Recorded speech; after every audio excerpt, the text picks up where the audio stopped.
Une production originale 13e rue.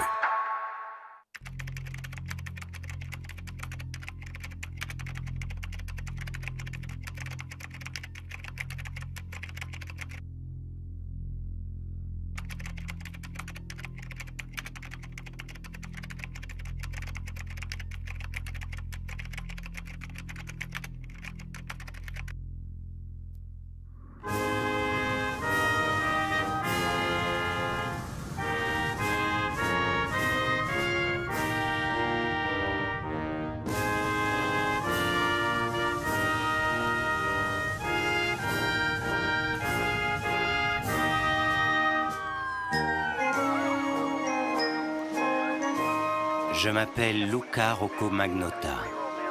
C'est mon nom Italian style. Un pur nom de star, je trouve. Je suis une star d'ailleurs. Le monde entier me connaît depuis qu'on m'accuse d'avoir massacré un étudiant chinois, Yulin, avec un pic à glace, avant de le démembrer, de faire l'amour avec les morceaux et d'en manger certains. One Lunatic One Eye Speak, la vidéo a fait le tour du monde. Sur Facebook, elle a même eu 600 likes avant qu'il ne la retire. Parfois, je m'appelle Vladimir Romanov, puisque je suis d'origine russe du côté de ma mère. Je m'appelle aussi Eric Clinton Newman, c'est mon nom canadien. En fait, je suis multiple. J'ai plusieurs personnes qui cohabitent dans le même corps. Le plus beau corps que vous puissiez imaginer. Bon, là, je suis pas au top, mais je reste quand même mignon, non? Surtout pour un monstre.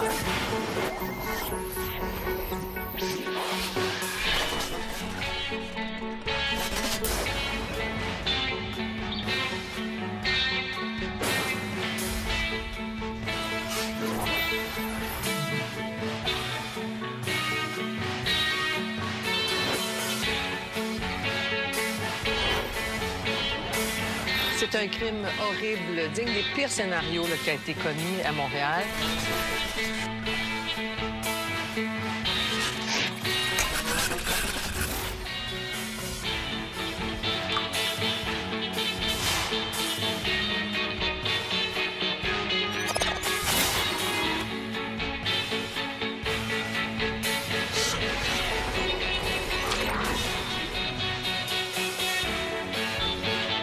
In the beginning, it's fun. You're just like, you know.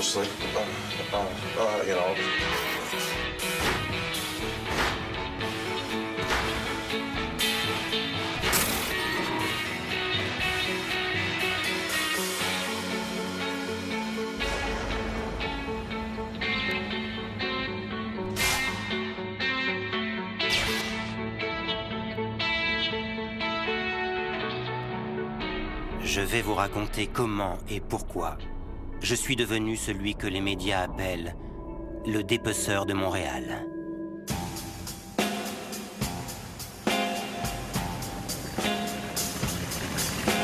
Internet, c'est ma vie.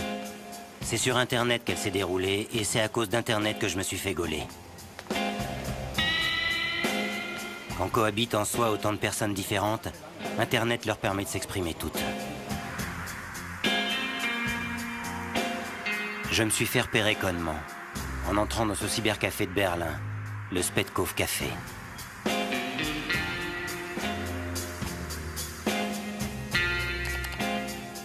J'étais en cavale.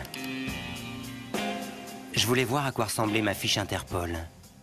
S'ils avaient mis une jolie photo de moi. Pas mal. Et puis surtout, envoyer un message à mes fans. What's up and hi to all my fans.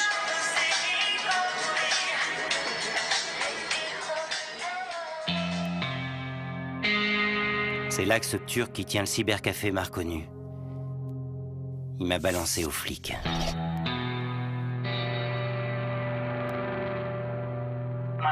En fait, tu t'y attends pas.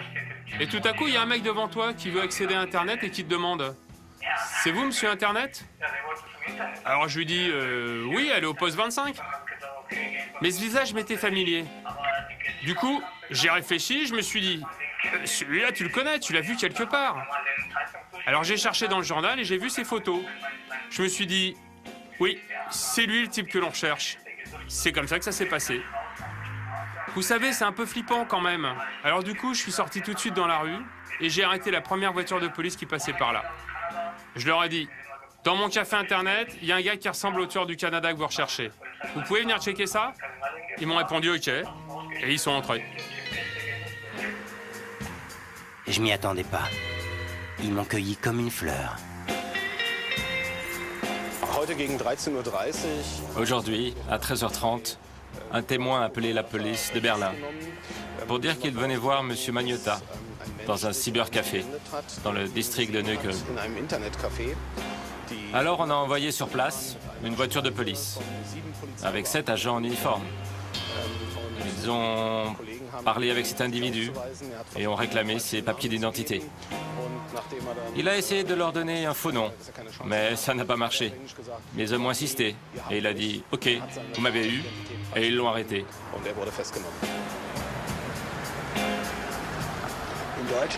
Magnotta ne sera pas jugé en Allemagne, mais notre système judiciaire va se mettre au service du Canada pour son extradition. Il sera donc jugé au Canada, suivant les lois de ce pays, pour répondre des charges qui pèsent sur lui.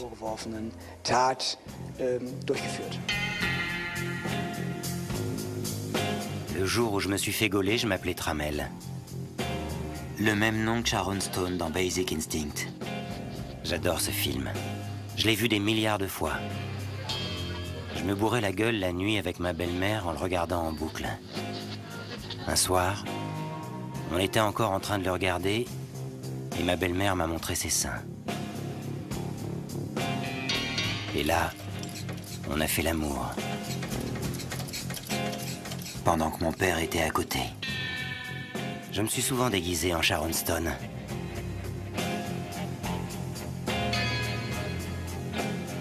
Pour des clients ou juste pour le plaisir.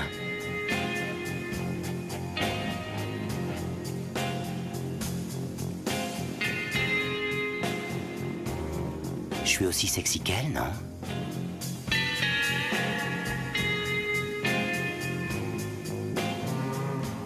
Et puis avec Sharon, on a un autre point commun.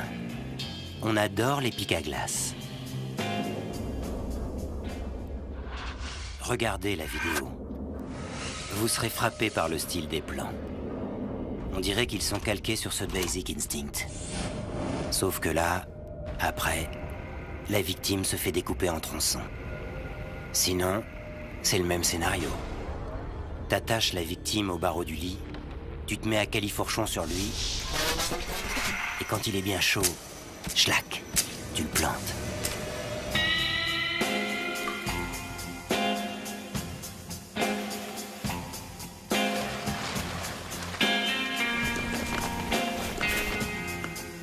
Est-ce que je me suis fait gauler à Berlin parce que ma vidéo était pompée sur celle de Sharon Stone?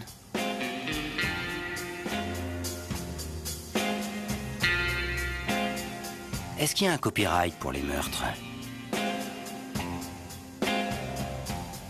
Bah, ils m'ont déjà bien chargé la première comparution, alors je suis pas à une petite contrefaçon près.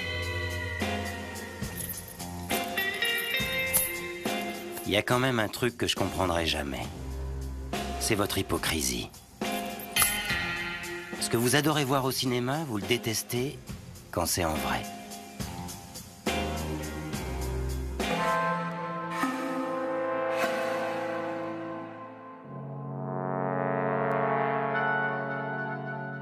Bien, les policiers de Montréal poursuivent leur enquête au lendemain de cette importante découverte au parc en Grignon. Félix, c'est une tête qui aurait été retrouvée en bordure d'un des étangs du parc. Comme moi, vous avez adoré dans Seven, quand Brad Pitt reçoit la tête coupée par la poste. Mais vous trouvez horrible l'idée qu'on ait retrouvé la tête de Yulin dans le parc en Grignon? Alors, qu'est-ce qui s'est passé? C'est que c'est hier, finalement, en fin d'après-midi, dans le parc en Grignon. C'est énorme pour ceux qui ne connaissent pas l'endroit. C'est dans l'ouest de la ville, 110 hectares. On a retrouvé, non pas dans l'eau, parce qu'il y a plusieurs étangs dans le parc en Grignon, mais près de l'eau, ce qui semblait être la tête d'un humain. Or, vous le savez, les policiers du SPVM sont à la recherche, depuis plusieurs jours déjà, de la partie du corps manquante, donc de Yun Lin, malheureusement. Sur la scène de crime, nous avons avons trouvé des parties du corps, mais ce n'est pas fini. Il nous manque des morceaux. Je vous passe les détails, mais à l'heure actuelle, il y a toujours des parties du corps qui manquent. Vous trouvez atroce que les mains et les pieds d'Yulin aient été expédiés par la poste? Donc, il y a une partie de corps qui est envoyée à Ottawa au Parti conservateur et il y a un deuxième membre qui est envoyé aussi à Ottawa. Celui-là est resté du côté de Poste Canada. Un pour le Parti conservateur, l'autre pour le Parti libéral. Comme ça, pas de jaloux. De toute façon, ils vendent la même salade. C'est un crime horrible, digne des pires scénarios qui a été commis à Montréal. Je suis sûr que beaucoup n'oublieront jamais ça. Le porte-parole du parti décrit une scène d'horreur que plusieurs n'oublieront jamais. Totalement dégueulasse et j'espère que les criminels responsables sont trouvés. C'est toute la classe politique, peu importe l'allégeance qui est ébranlée. J'espère qu'aucun parti va recevoir des paquets semblables. C'est horrible, c'est dégueulasse. C'est assez indécent et ignoble ce qu'on a vu hier. Même les conservateurs ne méritent pas ça.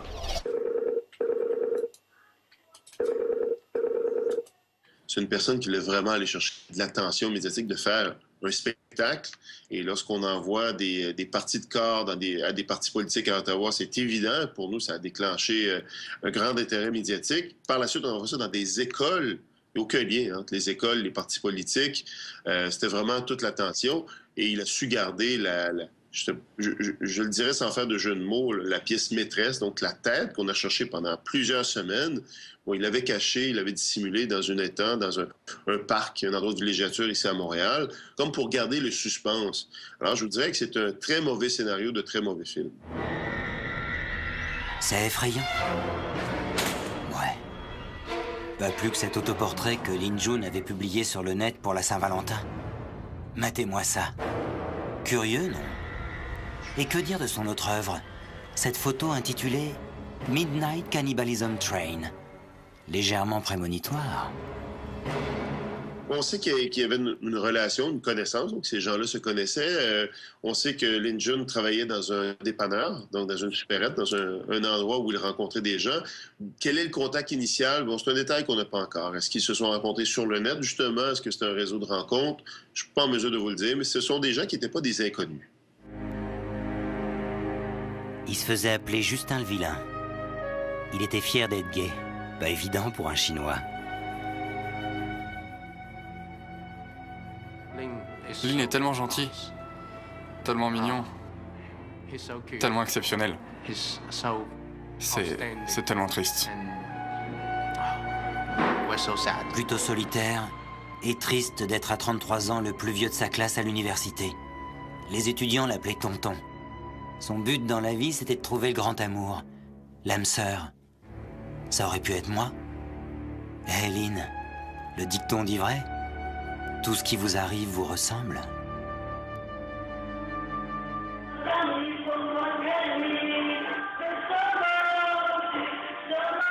Pour la famille, c'était horrible.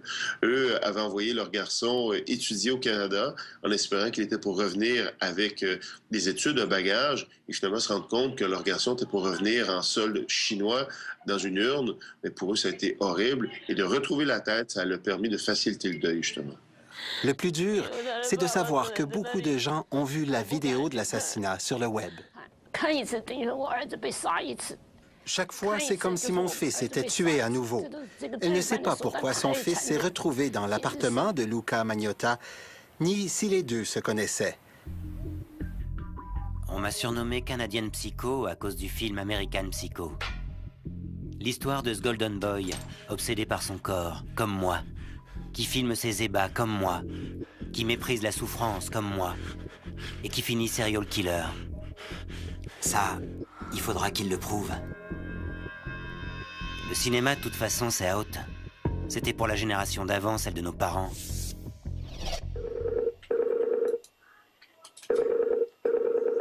Si vous allez au cinéma pour voir des guerres ou des massacres, vous allez voir une œuvre d'art, c'est-à-dire que l'horreur a été métamorphosée en récit partageable.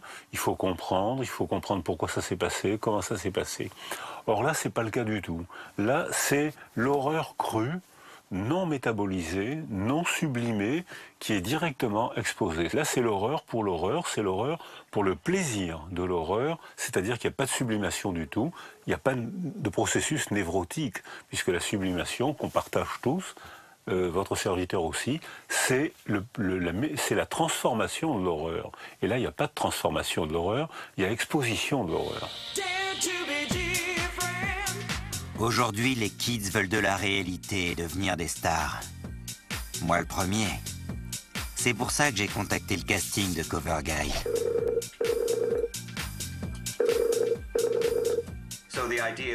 L'idée, c'était qu'il y a plein de mannequins en herbe, beaucoup de mecs que l'on appelle métrosexuels, qui adorent la muscu et sont très fiers de leur corps, qui aiment se pavaner, être remarqués. Cover Guy était l'émission de la recherche du nouveau mannequin homme.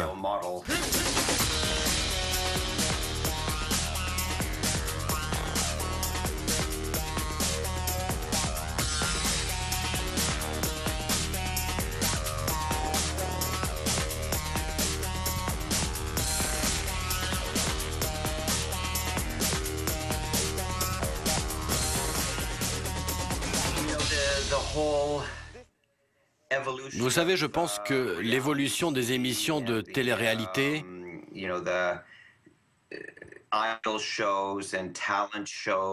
des émissions de recherche de stars, de nouveaux mannequins et des concours de talent est significative d'une société qui déraille.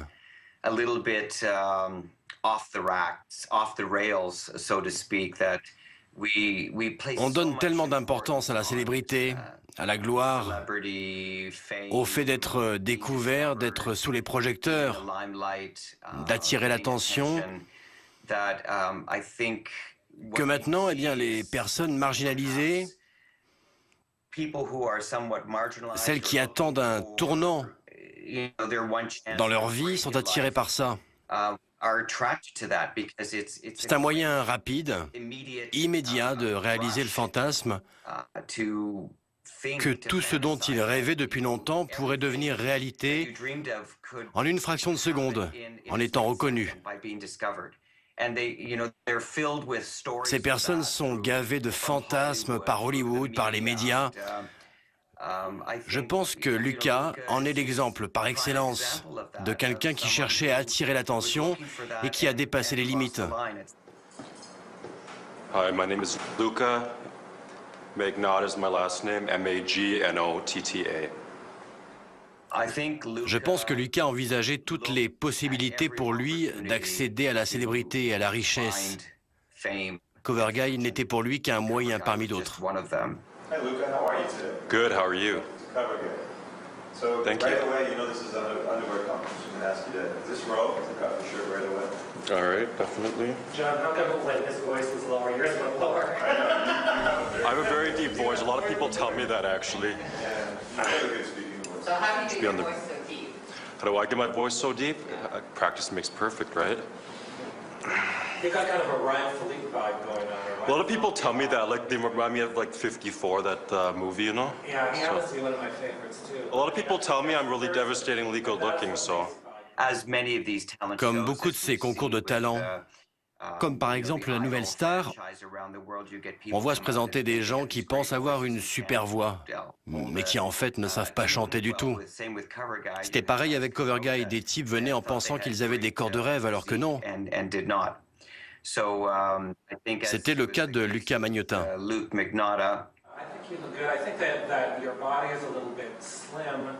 I used to be really overweight, to be honest.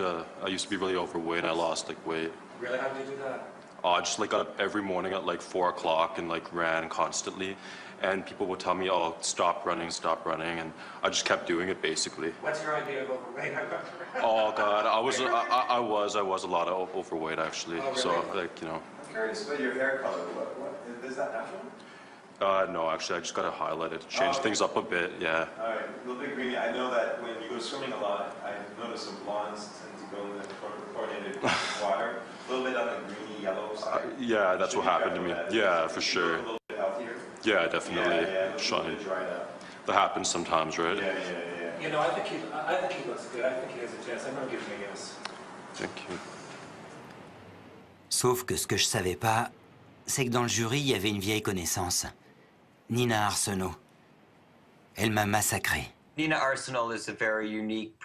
Arsenault est une personne unique en son genre. Elle était professeure dans une université, à l'université de York, quand elle était plus jeune. Elle a subi une série d'opérations de chirurgie esthétique. Nina a eu, je crois qu'elle a subi plus de 60 opérations pour devenir une femme. Je me rappelle que certains types se sont présentés devant le jury en disant « J'ai tout ce qu'il faut pour être un cover guy ». Et elle répondait « Ah bon? Ok, montrez-moi, prouvez-le-moi, faites-moi voir ». Yeah, but I think the problem is that what is good for cover guy isn't always what you're attracted to in your personal life. And you know that he's very your type. Well, everyone has their personal point of view, like who they like and who they don't like, basically. I just don't think he's beefy enough for cover guy. I don't think you have the musculature yet. I definitely can gain weight. Yeah, I know you say you can gain weight. But you don't think I can. How much weight can you gain in 2 weeks? I can gain muscle. Everybody can do it. You know, I can gain muscle. I can work out. I'm very determined, and every goal that I put my mind to, I surpass. Je pense qu'il a été déçu à la fin. Il est sorti et a rencontré le présentateur de l'émission. Il lui a dit qu'il avait trouvé que Nina Arsenault avait été très dure avec lui. Peut-être que ça avait un rapport avec le fait que Nina et lui aient eu une relation passée. Mais comme je l'ai dit, on n'en avait aucune idée à l'époque. Et on ne l'a su que des années après. Je crois, c'est à confirmer, qu'elle l'a rencontré dans un club de striptease à Toronto et ils sont sortis ensemble pendant plusieurs mois.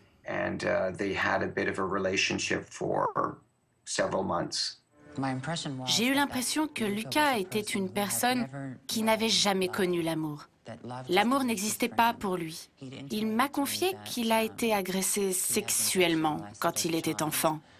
Et peu de temps après que j'ai commencé à le fréquenter, je l'ai vu recréer ce traumatisme d'enfance dans son travail d'escorte et de stripteaseur. Quand il était énervé, c'était terrifiant. La rage à l'intérieur de lui, c'était terrifiant. J'ai eu aussi l'impression que ça devait lui venir de son enfance. Il y avait en lui un enfant très, très en colère. C'est vrai. Je suis un enfant en colère. J'ai commencé par tuer des chats. Pourtant, moi, j'adore les lolcats, les petits chats. Si fragiles, si mignons. J'aime les caresser, leur faire des câlins. J'en avais un que j'adorais, mais Manny l'a tué en lui fracassant la tête. Je vous ai pas parlé de Manny? C'était mon maître. Il a fait de moi ce qu'il voulait. Mais ça, on y reviendra plus tard. À ma façon, je suis un petit chat. Et j'ai souvent été maltraité. J'ai voulu montrer ce que ça faisait à un petit chat d'être maltraité. C'était le message, si vous voulez. Faut dire aussi que c'était assez cool de les voir mourir. J'ai placé les 2 chatons dans un sac plastique. J'ai branché l'aspi et hop, j'ai aspiré tout l'air du sac. Buzz garanti, ça a pas loupé. Sur le net, je suis devenu l'aspiratueur.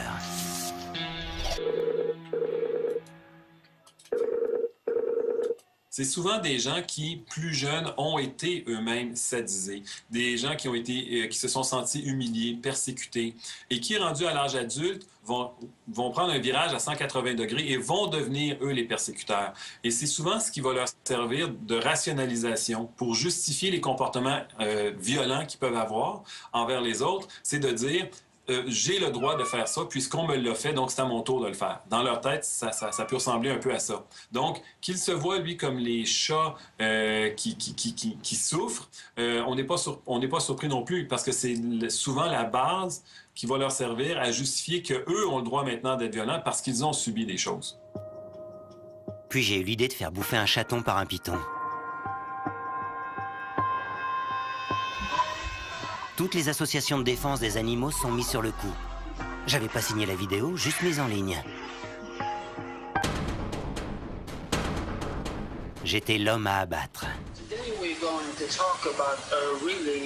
Aujourd'hui, on va parler d'une personne vraiment méchante. Vous voyez, il a ses chatons. Jusqu'ici, tout va bien.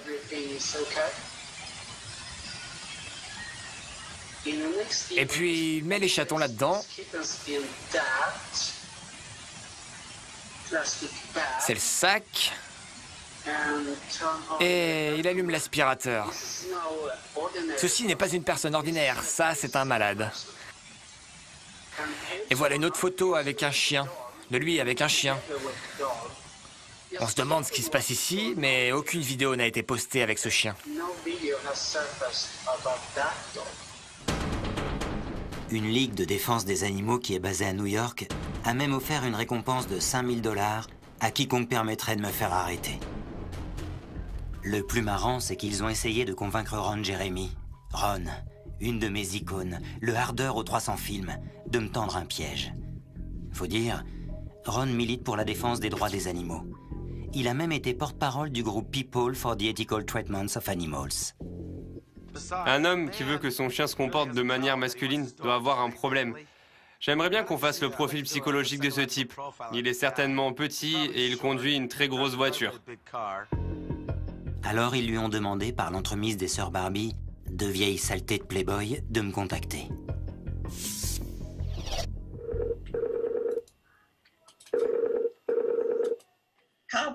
Et si on utilisait Ron Jeremy pour appâter Luca Magnotta, le tueur de chatons, en lui faisant croire à un rôle dans un film porno? Parce qu'en fait, il voulait devenir star du porno. Et je me souviens qu'après, j'ai demandé à Ron Jeremy, « S'il te plaît, est-ce que tu peux jouer le jeu? Par contre, je crois qu'il est gay. » Il m'a répondu, « Oh mon Dieu, je fais que des films pour hétéros. » Je lui ai dit, « Ron, s'il te plaît, c'est important. On veut l'arrêter, pas l'engager. » Il a été soulagé, mais finalement, il s'est dégonflé. En fait, il avait peur. Il est très drôle. Il avait peur que Magnotta se fasse arrêter pour cruauté faite aux animaux, puis qu'il sorte de prison, qu'il revienne pour le tuer et le manger. Ben oui, il était cannibale. Un autre groupe de ces branleurs a monté tout un dossier sur moi, qui a abouti à cette vidéo où il balançait carrément mon identité.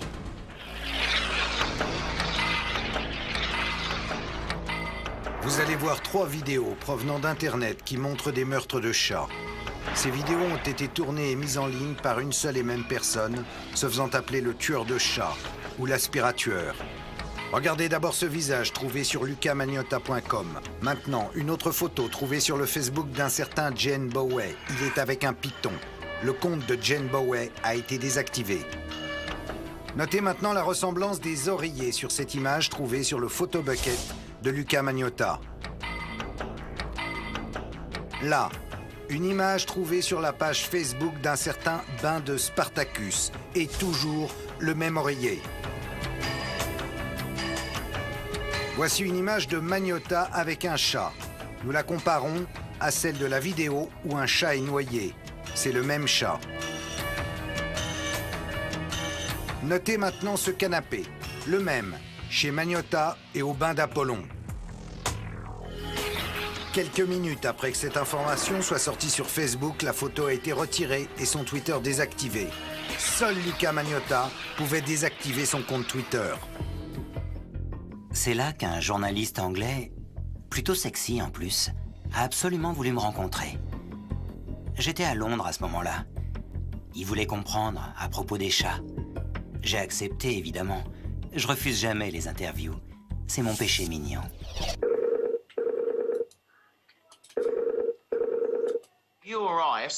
Quand vous sonnez à la porte de quelqu'un en lui disant « Vous avez maltraité des chats, vous avez donné un chat à manger à un python », la moindre des réactions à laquelle vous vous attendez, c'est « Quoi, mais vous délirez ou quoi ?» Eh bien lui non, il n'a pas bronché, aucune émotion, aucune inflexion dans la voix. What is your name? What is my name? Yeah. That's an odd question. You know my name. Is that your real name? Because I know you've got other names as well. Eric Clinton Newman? But I have no other names. That's my legal name. Eric Clinton Newman is? No. That's not the name you were born with, Eric Luca Clinton Newman. Magnotta is my legal name. Right. I legally changed it. So where's Eric Clinton Newman? That was your original birth name, was it? I changed my name legally, and for years, my legal name on all my documents has been Luca Magnotta. That's the only name that I go by. I go by no other name. Why would you write about the fact that you can pretend to be someone you're not on the internet? People frame me, so isn't that logical to try to defend myself? Think about that. But they're not. But that does make sense. They're not pretending to be someone they're not. You're not answering. But they're not pretending to be someone they're not. Well, they're pretending to be me. People are pretending to be you. Isn't that obvious? Parlez avec mon avocat, nous a-t-il dit. J'ai dit bien d'accord, j'aimerais beaucoup parler avec votre avocat, mais c'est qui? Alors il m'a répondu, ah mais mon avocat, je ne veux pas l'impliquer dans cette histoire. Mais comment je peux parler avec votre avocat si vous ne me laissez pas lui parler?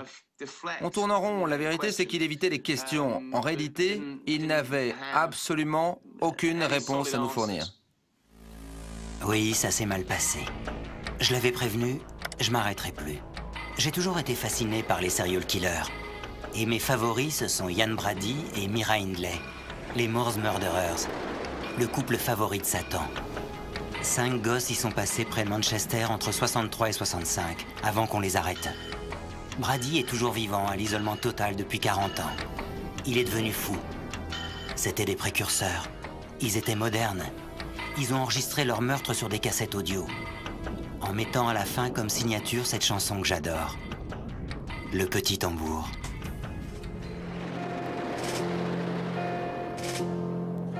Si les Moors Murderers avaient agi aujourd'hui et avaient filmé les meurtres, leur vidéo aurait été tout de suite mise sur le net, direct. Quelques jours après notre entrevue, eh bien, nous avons reçu un email au bureau émanant d'un expéditeur anonyme. Enfin, je dis inconnu, mais cet email, eh bien, il était signé. Il était signé John Kilbride. En fait, John Kilbride, c'est le nom d'une des victimes des meurtres des Moors. Cette histoire est un fait divers tristement célèbre chez nous. Pour vous la résumer, eh bien, Ian Brady et Mira Hindley étaient des serial killers qui ont assassiné entre autres de John Kilbride. Et au moment des meurtres, ils ont mis en fond sonore Le Petit Tambour, cette musique très connue. Eh bien, cette musique-là se trouvait aussi être la musique utilisée en fond dans une des vidéos de meurtre de chats. C'est quand même bizarre, cette histoire. Ce qui fait que, eh bien, quand on a reçu ça, on a été réellement choqués. Cet email est vraiment incroyable pour moi.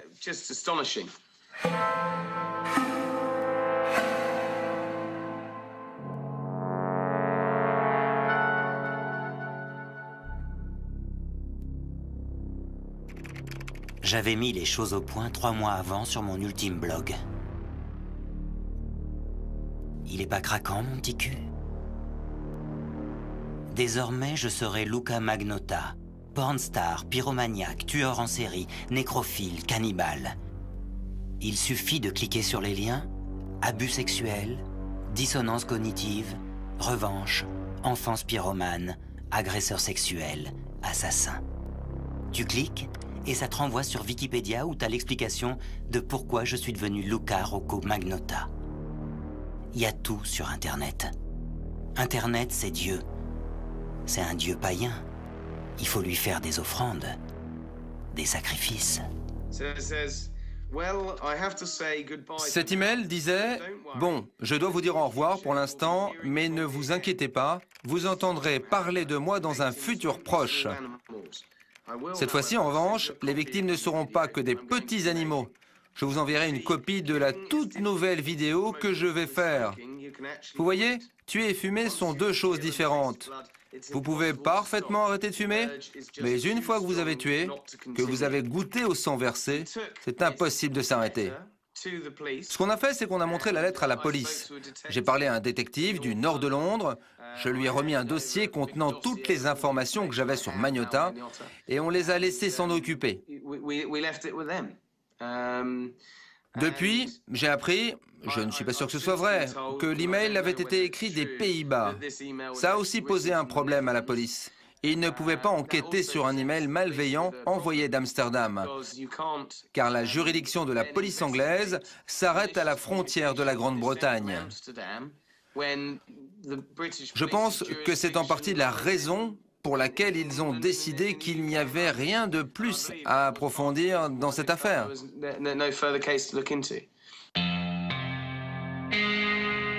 J'avais pas menti à ce type. J'avais tout annoncé, tout prévu. Enfin, presque. Lin Jun a été démembré, ses membres placés dans des sacs poubelles et son tronc dans une valise, comme dans un de mes films préférés.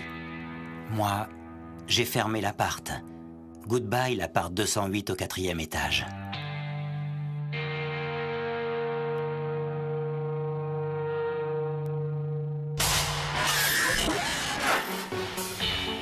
Au revoir le boulevard des Caries et la côte des Neiges. J'allais m'envoler, changer d'identité. Mais il y a eu un petit souci. Mardi, on nettoyait dehors et on a remarqué qu'il y avait une valise, juste là. Je suis allé trouver un voisin et je lui ai dit « Regardons un peu ce qu'il y a dans cette valise ». Parce qu'elle dégage une odeur horrible et qu'on voyait des asticots qui en sortaient. Quand on l'a ouverte, on a découvert un corps sans tête. Le lendemain matin, quand ces zombies de la voirie se sont pointés pour ramasser les poubelles, leur benne était trop chargée. Et ils se sont dit « Bon, ben, tant pis, on repassera ». Ils ont tout laissé là où c'était, les sacs et la valise. Forcément, ça n'a pas tardé à commencer à sentir. C'est chaud, Montréal, en été. On sait qu'il a été porté disparu le 29 mai. La dernière fois qu'il a été vu, c'était le 24 mai. Et on place le meurtre entre le 24 et le 25. Et c'est là que le suspect s'est enfui. Le 26, nous savons qu'il est parti de Montréal pour une destination en Europe. Il est parti en avion. C'est tout ce qu'on a pour le moment. Dans un post publié il y a des années, j'avais tout expliqué, méthodiquement, en 6 points. Comment disparaître pour ne jamais être retrouvé. Il faut se déconstruire graduellement, se faire rare, surtout pas d'absence d'un coup. Je l'avais déjà fait en 2006 pour devenir légalement Luca Magnotta. Et j'étais en train de recommencer, illégalement. J'ai passé la douane sans problème. Et quand je suis monté dans l'avion pour Paris, je me suis effondré. C'est le dernier passager à rentrer dans l'avion.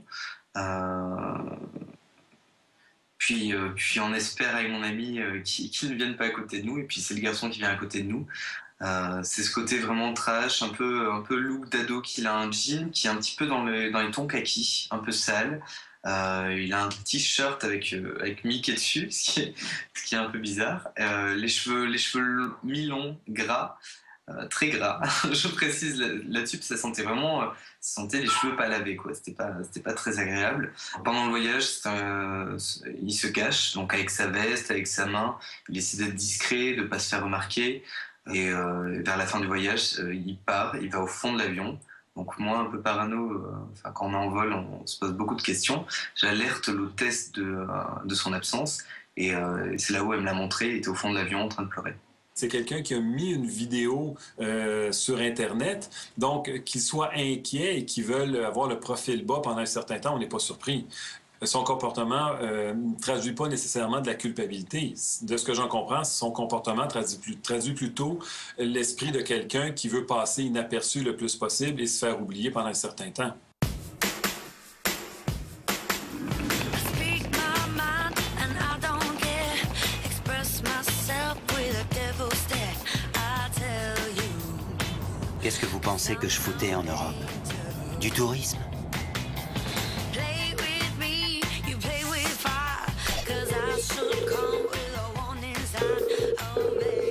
On a d'abord le patron d'un bar qui explique que Magnotta est venu dans son établissement un soir, qu'il était accompagné d'une personne de forte corpulence, très costaud, et puis qu'il y a eu un premier différend avec des clients, et le patron dit, voilà, Magnotta a bu un Coca-Cola dans mon établissement, la bouteille de soda est saisie par la police pour analyse. Et dans le même temps, dans le même périmètre de ce quartier des Batignolles à Paris, on a une dame qui dit qu'effectivement il s'est présenté lorsqu'elle organisait une soirée, qu'il a fait un petit peu le forcing pour rentrer et qu'elle l'a conduit. Et puis on a également les vendeuses d'une boutique du quartier qui disent que Magnotta est venu à dérober des parfums et qu'elles ont ensuite appelé la police et que ce n'est qu'après coup qu'elles ont vu que leur voleur était en fait le dépeceur de Montréal qui était traqué par toutes les polices. On se dit qu'il est sûrement loin maintenant. Voilà, on espère juste qu'ils vont vite l'attraper. Alors j'ai filé à Bagnolet, dans l'hôtel le plus glauque de la région parisienne. Les policiers vont investir l'hôtel pour tenter de retrouver les traces de Magnotta et effectivement, ils vont de découverte en découverte puisque dans la chambre d'hôtel, ils trouvent un certain nombre d'objets, des revues, ils trouvent également des sacs vomitoires de la compagnie aérienne qu'il avait emprunté pour se rendre en France et les enquêteurs, très rapidement, la certitude que Magnotta est bien passé par là. Et puis, il y a cette photocopie du passeport de Magnotta avec sa photo qui ne laisse plus aucun doute. Et donc le patron de cet hôtel de Bagnolet a vu juste en appelant la police, sauf que Magnotta a séjourné dans son établissement 2 à 3 jours, on ne le sait pas exactement aujourd'hui, et que le jeudi matin, en tout cas, il est parti. Le patron dit, ce jour-là, il était comme tous les autres, j'étais persuadé qu'il allait revenir, et Magnotta, sentant peut-être que la traque et l'étau se resserrent sur lui, ne revient pas à l'hôtel. On saura après qu'il est déjà parti à Berlin, en bus, via la gare Eurolines, qui se trouve juste à côté de cet hôtel. J'ai pris le bus pour Berlin. Direction le quartier le plus pourrave. Pour y faire quoi? Pour passer du bon temps? Non, je me forgeais une nouvelle identité. Ma fuite, les médias ont dit qu'elle était sacrément organisée. Envoler Luca Magnotta. Désormais, c'est le dénommé Tramel que les flics d'Europe allaient tous rechercher. Tramel, le même nom que Sharon Stone dans Basic Instinct. Si on prend l'hypothèse de quelqu'un qui est narcissique, il se croit facilement au-dessus des policiers et plus malin que les corps policiers, même internationaux. Cet individu-là, dans sa tête à lui, il était un escroc de classe mondiale, j'ai envie de dire, qu'on ne réussirait pas à attraper par la suite. C'est un peu de ça dont il se vantait. Et ça fait partie de son personnage aussi qui devient à ce moment-là comme encore plus grandiose, presque comme un personnage de bande dessinée qui nargue la police, qui se fait jamais attraper, une espèce de Joker dans Batman. Pour lui, il voit ça comme quelque chose d'extrêmement valorisant. C'est clair qu'un narcissique qui ne peut pas réussir dans la vie de façon conventionnelle peut vouloir se tourner vers des modes non conventionnels pour être le meilleur dans son domaine. Quand j'ai posté la vidéo sur Best Gore, personne n'y a cru. Fallait voir les commentaires des geeks. Génial, mec, les effets spéciaux. Comment t'as fait pour que ça le fasse autant? Pour amorcer la pompe, 15 jours avant, j'avais commencé par poster moi-même cette photo prise chez moi avec mon pic à glace, sur plein de sites, et poster plein d'alertes sous différents pseudos. Par exemple, le 19 mai, sous le pseudo de Baby Maggie 11, j'écris « Il y a une vidéo qui flotte quelque part dans le Tor, le Deep Web, qui montre un garçon d'environ 19 ans, en sweat violet, qui massacre quelqu'un avec un pic à glace. J'ai pas encore vu la vidéo, mais... elle est très dérangeante, car elle montre des actes de nécrophilie, de cannibalisme et d'autres trucs à vomir. Apparemment, ça a été filmé à San Francisco. On ne connaît pas l'identité du garçon, mais ce genre de vidéo, c'est de la commande, et ça rapporte un max de blé. Est-ce que quelqu'un a vu cette vidéo, ou qui peut me filer le lien? Pour lancer le buzz, il n'y a pas mieux. Vous savez, c'était un dossier qui a frappé l'imaginaire. Lorsqu'on parle de Magnotta, l'imaginaire et même le réel, pourquoi les gens ont été en contact avec cette vidéo. Ce qui m'interpellait beaucoup, c'est que des gens soient désensibilisés, qu'on regarde ces images-là et se dire « Ah, savez, il y a une limite qu'on franchit. On voit un meurtre en direct, puis on se désensibilise un petit peu. Des fois, on écoute des vidéos sur le web, que ce soit sur YouTube, et on voit des gens qui tombent, qui se blessent, et on regarde ça, on se désensibilise un petit peu en disant on veut voir plus, hein, on veut voir une personne faire la totale. Alors, j'ose espérer que ce genre de choses-là ne se produiront pas. Pourquoi? Parce que ça vient un petit peu aussi donner ce que la personne voulait, c'est-à-dire cette glorification, cette vision mondiale qu'il a eue. Hein. Les gens sont allés voir ce qu'il a fait. Et si c'est ce qu'il voulait, c'est d'être reconnu, d'être vu, de faire un buzz, mais en voyant le nombre de personnes qui sont allées le voir, mais malheureusement, il a un petit peu atteint son objectif. Tous les cinglés de la Terre fréquentent le Tor. Ils attendent, ils s'excitent à chercher. Le Deep, c'est la porte de l'enfer. C'est l'hypermarché secret. Tu veux quoi, mec? Des gosses? Des explosifs? Des secrets d'État? Bienvenue dans le Deep. Tyler, hi, I'm Dr. TC, and I'm guessing that your teacher sent you here to talk because you were misbehaving. Tell me something about yourself. Alors quand j'ai mis la vidéo en ligne, elle a explosé. Au procès, on me dira qu'entre-temps, j'avais trouvé Lin Jun et que je l'avais tué. Et découpé. Et mangé. C'est sûr, c'est ce qu'on appelle un meurtre avec préméditation. Ils vont me le mettre sur le dos. Je risque de le payer, au prix fort. Sauf que cette vidéo, je l'ai dit, c'était une commande. Mais ça a pas loupé. La vidéo a été un putain de hit. Cette dimension, vous voyez, de pouvoir filmer ses exploits, je le mets entre guillemets, bien évidemment, hein, et le présenter aux yeux de tous, est un des phénomènes pervers d'Internet. C'est-à-dire que Internet, c'est merveilleux pour la science, c'est merveilleux pour échanger au bout du monde avec ses proches. Donc, il y a des côtés extrêmement positifs, mais il y a des côtés dingues d'Internet. Il y a des côtés dangereux. Je pense qu'on ne fait que commencer à voir comment les médias sociaux peuvent être utilisés de cette façon-là. Ce n'est qu'un début. Lui-même, en médiatisant son crime, a ouvert une porte. Je pense qu'on ne fait que commencer à voir ce genre de comportement-là dans les médias sociaux.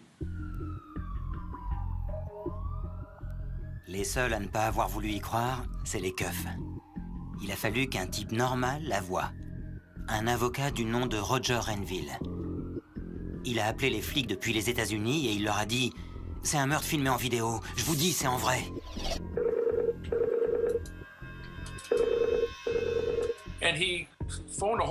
Il a passé des coups de fil à plusieurs départements de police, mais personne ne l'a pris au sérieux. Ce qu'il faudrait, c'est que les choses changent. Il faudrait faire plus attention. Il faut qu'on pense de façon moderne, parce qu'on a affaire à des criminels modernes. Je veux dire quand même, il y a des vies en jeu. Vous savez, quand les gens appellent la police pour signaler un snuff movie et qu'on leur dit d'aller se faire voir ailleurs. On peut se demander ce que fait la police. Pourquoi ils gagnent de l'argent? On ne sait jamais à quel genre de danger on a affaire. C'était qui d'ailleurs, cet avocat? Comment il était au courant de l'existence de cette vidéo? Bizarre. Dans le mien d'ordi, la police a retrouvé la vidéo non censurée de One Lunatic One Eye Speak. Non censurée, c'est-à-dire pas montée et sans la musique de New Order. Les enquêteurs qui ont dû visionner, parce que vous savez, il y a une partie qui a été mise en ligne, il y a une partie qu'on a retrouvée nous aussi, mais les enquêteurs me disaient que c'est la chose la plus horrible qu'ils ont dû voir dans leur carrière de policier, de voir vraiment quelqu'un charcuter une victime comme ça en direct, c'est-à-dire enregistré. Des snuffs, des vidéos de meurtre, j'en ai visionné des tonnes sur le net. La toile, c'est mon vrai domaine. Je suis le roi de la génération Y. Je suis un pro, moi. Je fais pas les trucs à moitié. J'ai tout visionné. Des mecs qui se font décapiter par des islamistes. Des faux crimes SM bidons. Le web regorge de ça. Mais de la pure cam, du vrai de chez vrai, non. Je pense que si on décernait un Oscar aux Snuff Movies, cette vidéo l'aurait. Direct. Pour que les flics finissent par admettre que la vidéo était sans trucage, il a fallu que la famille de Lin Jun se bouge. Ils donnaient plus de nouvelles, alors forcément. Et que ça remonte jusqu'à l'ambassade de Chine, puis à leur ministère des Affaires étrangères. La Chine et le Canada accordent la plus grande attention à l'affaire Lin Zhu.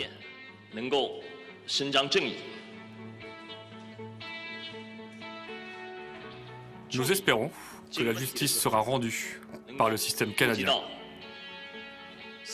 Et nous souhaitons qu'il fasse tout pour conforter la famille.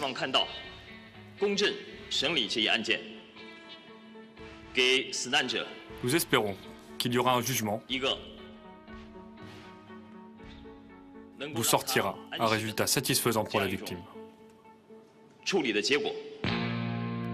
Des Chinois, de toute façon, il y en a tellement. Je suis pour l'Amérique aux Américains, le Canada aux Canadiens, la Russie aux Russes, et les Chinois chez eux. Monsieur Lin, lui, est convaincu que le racisme a joué un grand rôle. Pourquoi avoir envoyé les restes humains à des partis politiques et à des écoles? Nous pensons que c'est parce qu'il était chinois. Les médias disent que je suis un suprémaciste blanc, un raciste. Moi, j'appelle ça avoir du bon sens. C'est vrai que j'ai un peu fréquenté Stormfront, le site du nationalisme blanc. Ils disent beaucoup de choses vraies. Ils parlent du protocole des sages de Sion, des Illuminati, des sectes lucifériennes comme Skull and Bones. Dans les théories du complot, il y a quelque chose peut-être qu'on peut lier au noyau dur de la personnalité de Luca Magnotta. C'est au fond, c'est des théories paradoxales. La théorie du complot, c'est comme dire... c'est les Américains qui ont fait auto-bombarder le Pentagone pour pouvoir se plaindre. Vous voyez, donc il y a quelque chose de paradoxal aussi, qui est intellectuellement provocateur. Mais vous voyez, pour moi, je le décentrerai quand même du noyau dur, des ingrédients de personnalité qui sous-tendent les crimes atroces qu'on lui reproche, si c'est lui. Celui qui me fait kiffer, c'est David Duke. Je l'ai signalé sur Twitter. Tu as mon soutien, David. Hello, this is David Duke. It has gotten so bad in the sick world we live in that now some leaders of nations are openly promoting genocide of the European people. French President Nicolas Sarkozy made a speech last year at École Polytechnique outside of Paris. Sarkozy clearly laid out his plans for the genocide of the European French people and nation. Sarkozy openly seeks to destroy the European race in France. He demands that the French people massively intermarry with non-Europeans. Ce mec-là dit la vérité. C'est sûrement pour ça que les médias le détestent.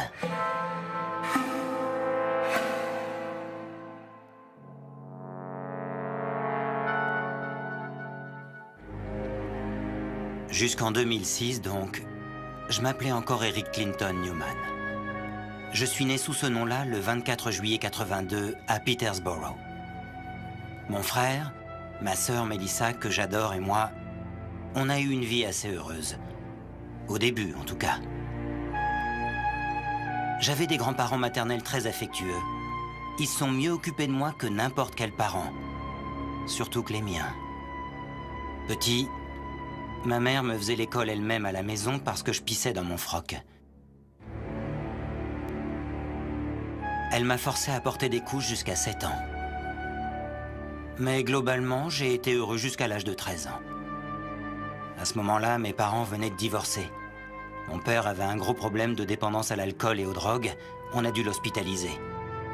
Alors ma mère a trouvé un petit ami et tenté de nous faire avaler que désormais, ce mec serait notre père. Très vite, il l'a manipulé et il a commencé à tout contrôler. Je me souviens du jour où j'ai quitté la maison de mes grands-parents pour emménager dans l'appartement que ma mère louait avec lui. J'étais au lit un matin, j'ai dit à ma mère que je voulais pas me lever pour aller à l'école. Aussi sec, son mec m'a traîné hors du lit. Je me souviens de ce que j'ai ressenti lorsqu'il a écrasé son poing sur mon visage. J'ai vu ses yeux exorbités, sa gueule d'ivrogne. J'étais pétrifié. Il m'a jeté contre le mur et mon visage parfait s'est mis à saigner du nez. J'étais un gosse de 13 ans et ma mère acceptait que cet alcoolique, ce criminel plusieurs fois condamné, vive chez nous. Il m'a dit sur tous les tons, encore et encore, que si je parlais, je quitterais l'appartement dans un cercueil. Elle aurait pu facilement lui dire de se barrer. Elle l'a jamais fait. C'est pour ça que j'ai publié cette tribune sur le net intitulée « Je hais ma mère ». Comment pouvait-elle accepter de vivre dans la peur, la tristesse? Comment pouvait-elle accepter un homme qui maltraitait ses enfants?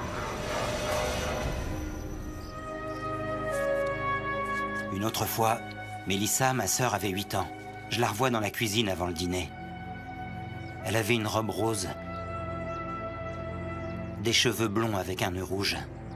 Adorable. Il est entré. J'ai jamais vu une enfant aussi effrayée de ma vie. Il lui a donné des coups de pied à plusieurs reprises, jusqu'à ce qu'elle tombe, jusqu'à ce qu'elle ne puisse plus marcher. Mélissa, je t'aimerai toujours, mais je sais pas si toi tu m'aimes encore. Je sais pas si tu me comprends. Je me suis senti horriblement coupable de ne pouvoir rien faire. J'ai appelé les services sociaux. La police est passée plein de fois à la maison.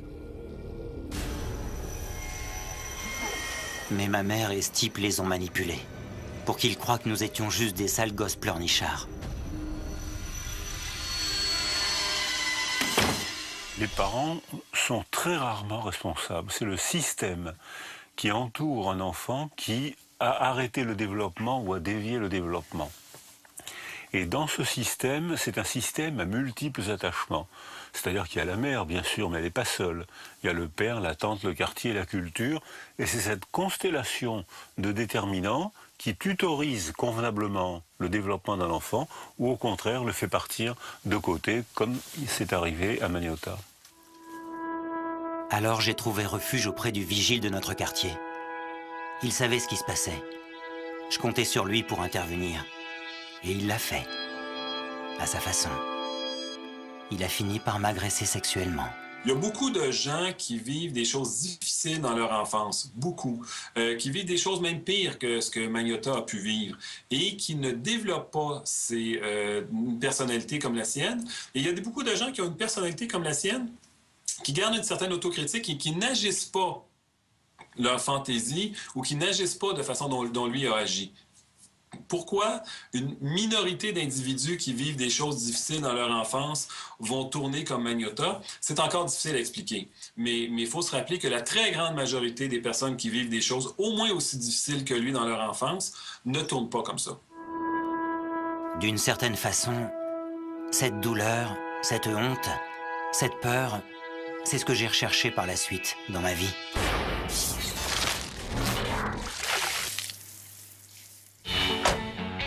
J'ai été prostituée. Je me suis fait baiser pour essayer de mener la grande vie. Celle qui m'a toujours fait fantasmer, qui me correspond.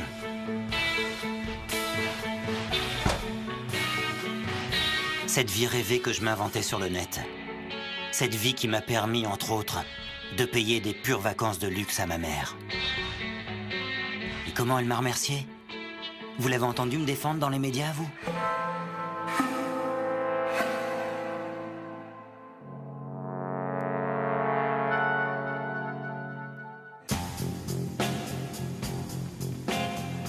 Parfois, je m'appelle Jimmy ou Angel. Mais ça, c'est pour mes clients. Ce sont mes petits noms d'escort boy.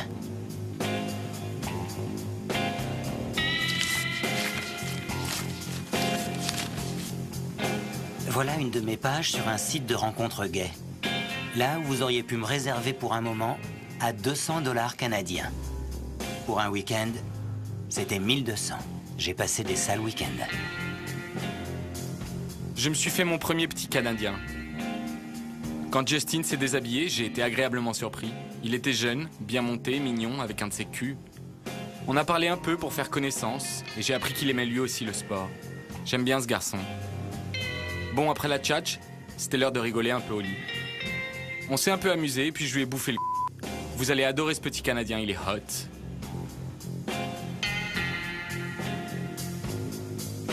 Grâce à ça, j'ai donné la première vraie interview de ma carrière sur Naked News. La télé où tout le monde est à poil. Ce jour-là, j'étais tellement stressé que j'en avais fait déborder mon gloss. Jimmy, you're an escort, correct? You enjoy your work? You know, I'm not standing on a street corner soliciting in any way, like I'm not a hooker, you know, like, you know, a car drives by, you know, $20, like, you know, something like that. Right. You know, I'm like, it's really high-end, high-class, you know, clientele who I cater to. Right. And, like, you know, I don't really tell a lot of family and friends because, you know, the stereotype that's associated with it, you know, it's just not acceptable in our culture, basically. Right. You know, oh, he's an escort, he's a drug addict, you know, he's standing on a street corner, you know, he's addicted to everything under the sun, right? Right, but that's not your experience as an escort. No, my experience as an escort, I've, you know, traveled all over the world, you know, I don't have to be a stripper anymore, thank God. You know, I get to, you know, meet, like, you know, really influential people and, you know, a lot of, you know, great people around the city and internationally, and, you know, do like a lot of like high-end things I would never be able to do in another profession. I get, you know what the best part is? The best part about being an escort is I'm my own boss. I get to pick my own hours and make a lot of money. I see about, you know, 4 or 5 people a day sometimes. My biggest largest amount of people who I've seen in one day have to be 9 people. I'm tired just thinking about it. I'm tired experiencing it, you know, and, you know, in the beginning it's fine. You're just like, you know, just like, you know, fucking, you know, and it feels so good. And after, when you're at the end of the day, you're just like, oh my God, I can't do it anymore. You just need like a crane to put it up, you know. At the end of the day, it's just like, come on, it's like next, you know. Ouais. Le souci, c'est que sur les sites d'escorte, les clients avaient la possibilité de commenter ma prestation. Il dit que sa bite fait 25 cm, alors qu'elle est plutôt à 20. Il est tellement fin que j'ai presque vomi quand je l'ai vu retirer sa chemise. Ses jambes sont tellement fines, il a vraiment pas beaucoup de muscles. Parler avec lui, c'est un peu comme avoir une conversation avec Beavis et Butthead. Si vous voyez sa pub, ne la prenez pas au sérieux. Il n'est pas ce qu'il décrit. Somebody is like, am I with a client here, or am I with somebody who I'm caring about it? Like my feelings are all. Right. Though you find those lines blur between your personal life and your professional life. Yeah, that's true. It does blur, you know, but, you know, I have luck in the sex department, but not the love department. Right. You know, so I need luck in the love department. Everybody's watching here. Pourtant, des amis, des amants, des maîtresses, j'en avais plein. Suffit de regarder mon compte Twitter. 1108 abonnés. Qui dit mieux? C'est une personne, c'est difficile pour nous d'y croire, mais c'est une personne qui avait une vie physiquement et qui avait une vie complètement différente sur le web, avec beaucoup de gens, beaucoup de contacts, des gens même qui l'appréciaient. Je vous dirais, quand il a été arrêté, on a reçu beaucoup de courriels aussi de personnes qui le glorifiaient, qui pour eux, Luca Rocco Magnotta, c'était une star. Pour eux, c'était vraiment une personne qui était particulière, il était beau, il était gentil. Ils sont passés où maintenant? On les entend pas beaucoup. Même toi, Mélissa. C'est ici, à Peterborough, en Ontario, que vivent plusieurs membres de la famille de Luca Rocco Magnotta. La presse a rencontré un frère et une sœur du suspect. Tous deux ont été très avares de commentaires, mais à micro fermé, un ami de la famille a déclaré que personne ne comprend, que personne ne le peut. Il est malade, mentalement malade, a dit cet ami, ajoutant que la famille n'a pas de contact avec lui depuis longtemps. Cette jeune femme, qui est l'ancienne belle-sœur de Luca Rocco Magnotta, abonde dans le même sens. They don't speak, as far as I know. They don't really talk about him, so. Il n'y en a eu qu'un seul pour sortir du bois pour me défendre. Je ne pense absolument pas que ça soit un tueur né. Il a ri avec moi, nous avons ri ensemble, il a pleuré. Je ne pense pas qu'il soit né pour être un tueur. À cause de certaines circonstances dans sa vie, il a pu être dissimulateur, manipulateur, charmant. Et maintenant, ce serait meurtrier. En revanche, quoi qu'on ait pu en dire, j'ai jamais eu de liaison avec l'ex-serial killeuse Karla Homolka. Mais j'aurais bien aimé. Karla Homolka était mariée à un type qui s'appelait Paul Bernardo. Au début des années 90, on a beaucoup parlé de leurs crimes. On les appelait les tueurs Ken et Barbie. Localement, on ne les a pas vus comme un couple mythique, car 3 jeunes filles de 15 ans ont été brutalement et sexuellement agressées, assassinées et dans certains cas démembrées. Cela a choqué les gens, ça les a touchés et ça reste encore dans les esprits à ce jour. Et en particulier parce que Karla Homolka a fait un marché avec la justice. Elle a témoigné contre son mari et n'a écopé que de 12 ans de prison pour le meurtre de sa propre sœur et de 2 jeunes filles. Mais le plus choquant, c'est qu'un peu plus tard, seulement 1 semaine après son témoignage, ils ont trouvé chez elle des sextapes où on la voyait participer et encourager Paul Bernardo. Et les gens ici ont du coup eu l'impression que la justice avait fait un pacte avec le diable. Elle est détestée et elle ne vit plus au Canada. Elle a purgé sa peine et refait sa vie en Guadeloupe, sous un autre nom. La vérité, c'est que j'aurais rêvé de la rencontrer, d'avoir une liaison avec elle. Elle aurait eu tant de trucs à m'apprendre. Il essayait de ressembler à Paul Bernardo. Il s'est teint les cheveux en blond et je pense que c'est une de ces personnes qui est obnubilée par la célébrité mais de façon macabre et bizarre. Il s'est créé dans son esprit une sorte de personnalité Paul Bernardo parce qu'il voulait avoir l'air d'être le type d'homme qu'aimait Karla Homolka. Alors j'ai lancé moi-même le buzz sur le net, en faisant croire qu'on était ensemble. J'ai même posté cette photo de moi avec ce bébé, en laissant entendre qu'il était de Karla, pour mieux démentir après, dans cette interview au Toronto Sun. My modeling career is kind of going downhill, basically, these days, to be honest with you. And it's all because of this whole rumor of you dating Karla Homolka. This is the thing that's... The rumors destroyed my life, basically, and I've been receiving death threats. My address is posted, that's why I had to move. I want my Pomeranian back. It was taken out of my SUV. I'm about to have a nervous breakdown here. My reputation is completely ruined. I just want everybody to I want to set the record straight that me and her have absolutely no connection. He's a pathetic character, but he wasn't. C'est quelqu'un de pathétique, mais il n'était pas déplaisant. Il me donnait l'impression d'une âme égarée, qui avait besoin d'aide, peut-être d'une cure de désintoxication. Il a créé une rumeur pour ensuite la contredire lui-même. Aucune des deux n'était vraie, mais c'était une façon très intéressante d'attirer l'attention de la radio, de la télévision et bien sûr d'Internet. Mais à la fin, les gens ont compris son numéro.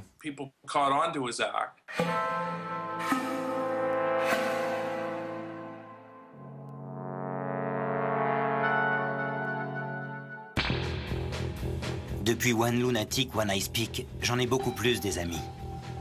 La page de mes fans sur Facebook est un régal. C'est une revanche pour moi. Ils me défendent bec et ongles.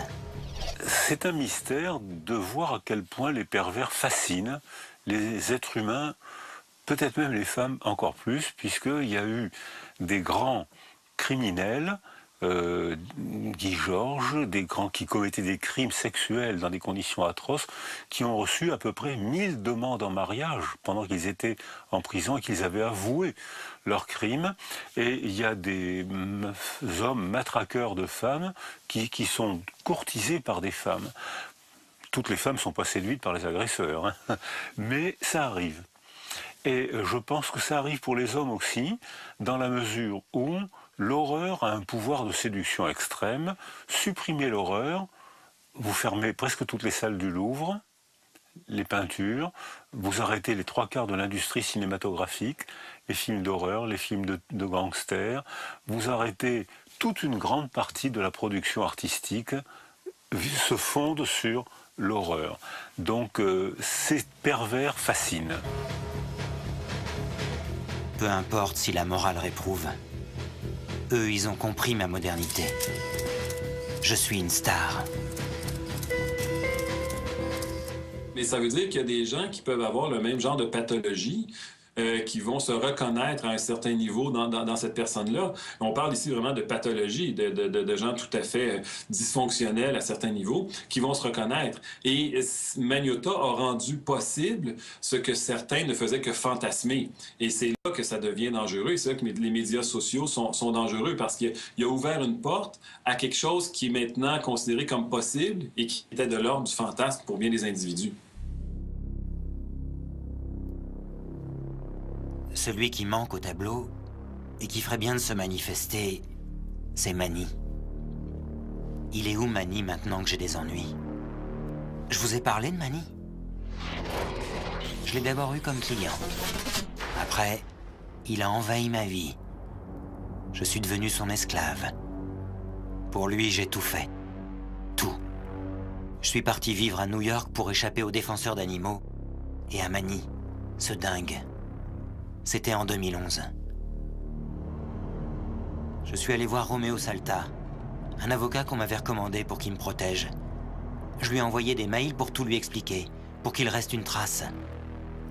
Les 42 sévices que Manny m'a infligés. C'est très détaillé. Je vous conseille d'aller y jeter un œil sur le net. L'avocat m'a écouté, oui. Il m'a rassuré. Et taxé $300. Et après, il a fait quoi? Aujourd'hui, il est en contact avec Maître Leclerc, mon avocat canadien pour le procès. Mais il a pour ordre de se taire. J'ai conseillé à mes collègues, à ma droite et à ma gauche, de ne faire aucun commentaire. Des commentaires seront faits pour le juge au moment du procès.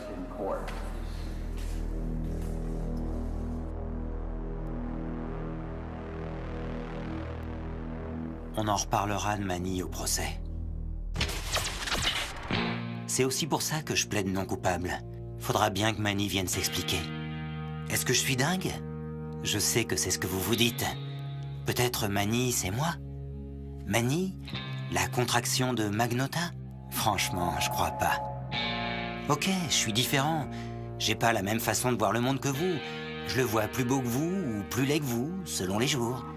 Mais je ne suis absolument pas fou. J'ai découvert en faisant des recherches sur le net que je souffre du symptôme de la dissonance cognitive.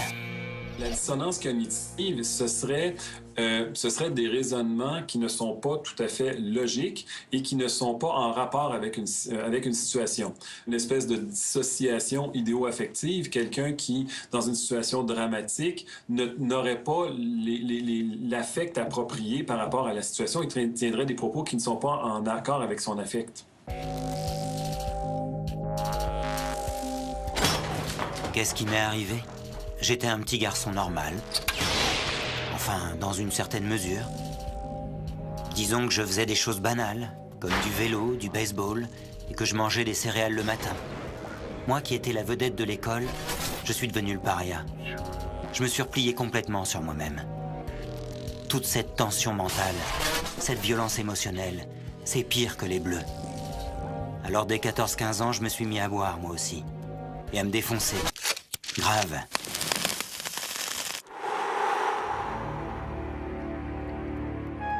J'ai jamais vraiment su ce qu'était une maladie mentale. Je pensais que les gens qui marchaient dans la rue en parlant à eux-mêmes étaient des fous. J'avais tort, je l'avoue. J'y connaissais rien. Je suis maniaco-dépressif. Je suis bipolaire. Je me suis souvent demandé pourquoi parler librement de nos faiblesses nous fait si peur. Je suis un survivant de la maladie mentale et j'en ai pas honte. Quand j'ai consulté un psy, quand j'ai été en hôpital psychiatrique, je l'ai confessé sur le net. Vous inquiétez pas, m'a dit le psy. La dépression est une pathologie comme le diabète ou les maladies cardiovasculaires. Il n'y a pas de honte à avoir été hospitalisé en HP. Je ne suis pas fou, mais j'ai pourtant une vraie histoire de foi partagée avec vous. Vous avez déjà entendu parler des êtres de l'ombre? Ça vous est sûrement arrivé d'avoir vu quelqu'un dans votre maison. Une silhouette fantomatique du coin de l'œil. Sur le net, il y en a plein. Certaines personnes témoignent qu'elles ont même vu des yeux, généralement rouges, sur ces êtres de l'ombre. Je regardais mon émission de télé préférée un soir. Les lumières étaient basses. Je commençais à m'endormir. Un bruit sourd m'a réveillé. Au début, j'ai pensé qu'un intrus avait fait irruption dans mon appartement, ou que c'était Manny qui venait d'arriver sans prévenir. J'ai couru pour allumer la lumière. J'ai saisi un couteau de cuisine. Mais j'ai eu beau fouiller, regarder et regarder, il n'y avait rien. Fantôme? Extraterrestre? Quelque chose d'autre? Ou Manny?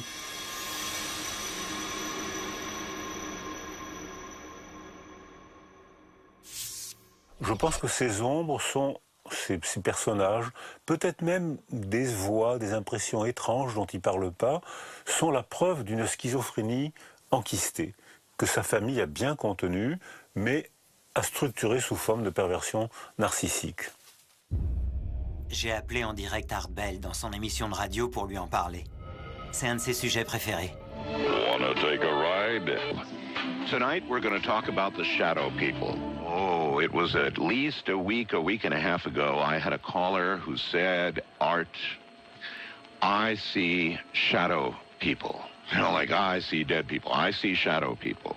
I think we all have experienced this. Well, maybe not all.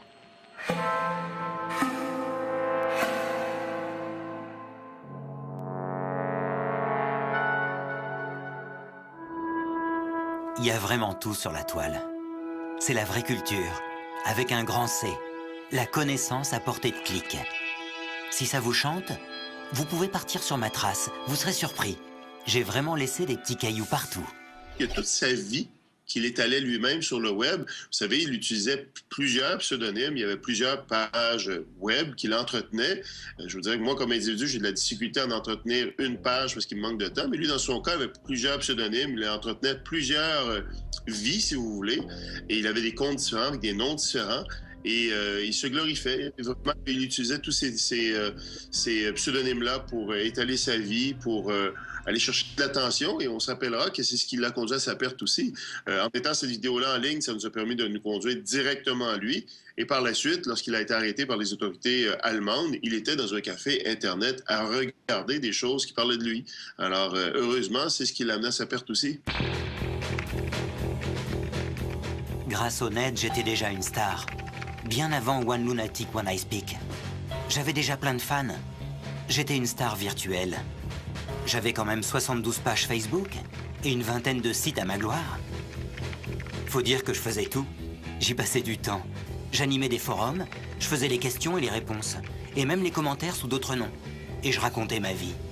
J'étais intarissable. J'aurais passé toute ma vie sur le net. Se mettre face à l'ordinateur, ça me permet de communiquer sans avoir le frein de l'autre. C'est-à-dire que si je vais trop loin, tiens, elle fronce les sourcils, tiens, elle n'est pas d'accord, tiens, elle pense autrement. Je ne peux plus tout me permettre. L'ordinateur me permet tout, il n'y a pas de frein, il n'y a pas d'autre, il y a une communication stupéfiante, sans relation, sans autre. Mon autre, il est imaginaire, l'autre, il est dans ma tête à moi, il n'est pas dans la tête de l'ordinateur. Donc il y a une situation là qui favorise l'expression de la perversion. Tout le monde ne devient pas pervers en se servant d'un ordinateur, mais ceux qui en sont pervers ne sont plus freinés par la présence de l'autre, ils sont au contraire libérés par la communication avec Internet. Je sais que je suis pas prêt de pouvoir me reconnecter sur un ordi, mais ça me manque pas. J'en ai fait le tour de la blogosphère. En 2006, dans un post, je me définissais comme ça. Je suis fier d'être métrosexuel. C'est quoi? C'est un homme hétérosexuel qui vit en milieu urbain, qui s'habille chez les grands couturiers, qui aime les musées, les comédies musicales et autres activités non macho.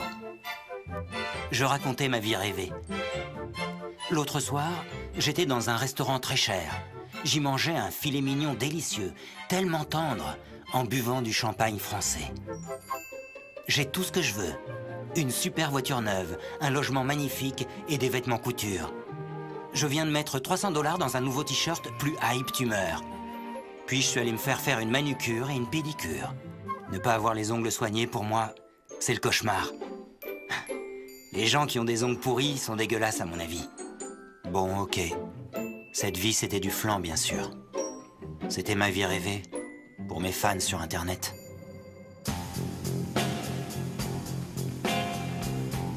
La réalité, c'est qu'en 2001, je me suis installé à Montréal quartier de la Côte des Neiges.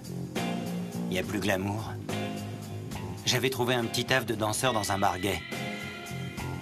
Enfin, danseur, c'est un grand mot.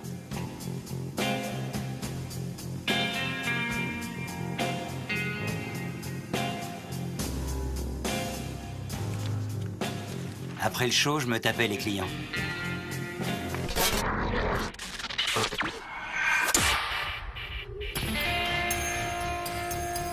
Mais ça m'empêchait pas de me présenter comme mannequin. Salut, je m'appelle Luca Magnotta. Je suis mannequin célèbre et c'est super fatigant. Vous voulez faire du mannequinat? Vous rêvez de marcher sur le catwalk? D'attirer tous les regards? Les flashs? Qu'on crie votre nom? Les seules stars avec qui j'étais intime étaient en cire. Aucune agence ne m'a jamais engagé. Financièrement, je ramais sévère. Alors j'ai commencé à faire le con avec les cartes bleues des clients. Et en 2004, j'ai pris 9 mois avec sursis. J'avais fait 17 000 $ de fraude. Alors j'acceptais tout. Même les trucs les plus crades avec les mecs les plus pourris. Et la vérité, c'est que j'aime ça. Je suis masochiste, comme je l'ai dit sur le net.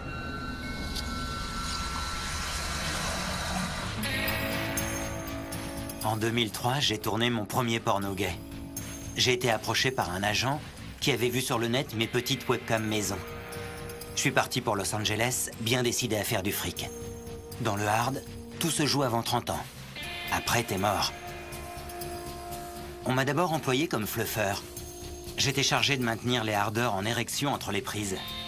L'endurance, c'est ça qui compte dans le hard. Le physique, au fond, c'est annexe. J'ai participé qu'à 8 films en tout. Des images qui sont là en téléchargement gratuit pour l'éternité. C'est ça le net. Mais de là à faire de moi la gay porn star, ça, c'est les médias, hein. Ça fait vendre.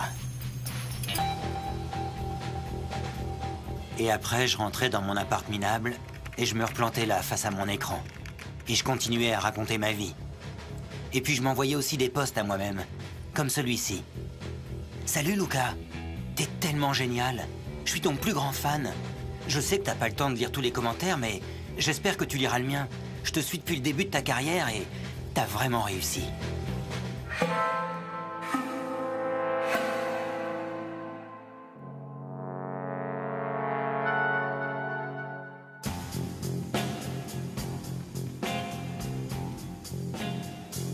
J'ai toujours été amoureux de moi. La personne que je désire le plus au monde, c'est moi. Attention, je suis pas certain d'être réellement gay. Non, je suis vraiment bisexuel, mais si je l'étais, je voudrais m'épouser. Me regarder encore et encore, je m'en lasse pas.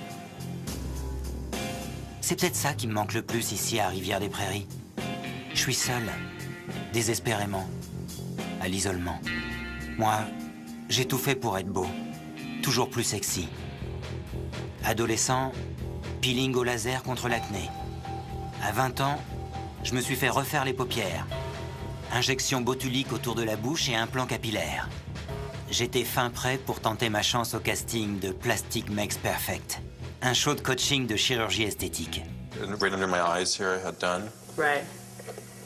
And now you can't even tell that they were puff bags. And my nose is completely straight. You know, because it used to be over to the side. Now it's completely perfect. You look like you're a handsome guy. I can't imagine you weren't that handsome before. Ouais, peut-être qu'à l'extérieur, j'en avais pas besoin. Mais à l'intérieur, c'était un impératif. Car je pouvais voir 1 million de défauts différents chaque fois que je me regardais dans le miroir. This person looks that way and they have this sort of body, this sort of face and hair, and now I compare myself to this person. So he has like fuller hair, so now I want fuller hair. He has a better nose, so I want a better nose. And this person's face doesn't have those, so why should I have it if I can just pay for it? Why not? I don't see any problem with it. L'apparence physique, pour eux, est très importante. C'est leur outil. C'est l'outil avec lequel ils vont réussir à charmer les gens, ils vont réussir à attirer l'attention. Donc, l'apparence physique est beaucoup plus importante pour ces gens-là que pour la moyenne des individus. Donc, qui a besoin de chirurgie esthétique et ou qui contemple tout le temps l'idée de pouvoir s'améliorer, ça, on n'en est pas surpris non plus. Is all filled in now with all my hair, because I used to go like back drastically. here and here. Oh, did it? Yeah, drastically went back. So now it looks really natural. Yeah, totally. You can't even tell. No, you if I can't didn't tell anybody, they wouldn't even notice. No, it's true. La chirurgie esthétique est juste une addiction comme une autre. Est-ce que je fais la différence entre la fiction et la réalité? La fiction mène à la réalité, et la réalité dépasse la fiction. En tout cas, ma réalité a dépassé toutes les fictions. Je suis devenu culte, l'enjeu de tous les débats. Ça m'éclate de voir toutes les réactions qu'ont provoquées One Lunatic, One I Speak. Why did Luca up in Canada eat his boyfriend? Why did Luca eat his boyfriend and then ship the body parts all over? What is it about sodomy and cannibalism? What is it about cannibalism and sodomy? Why are 7 of the top 10 mass murderers sodomites and cannibals? John Wayne Gacy, he liked to eat his boys. Why did Luca eat his boyfriend? Why did Luca eat his boyfriend? You hate God, you love death, that's why you eat your boyfriends. Il y a aussi des fans ultimes comme cette fille. Je l'inspire tellement. J'ai regardé la vidéo 20 fois. Je pense que c'était lui et ça m'a plu. Il est une source d'inspiration parce qu'il n'a pas peur d'être lui-même. Ouais, c'est grand. Quelqu'un a écrit « Magnota, l'assassin de la génération Facebook ».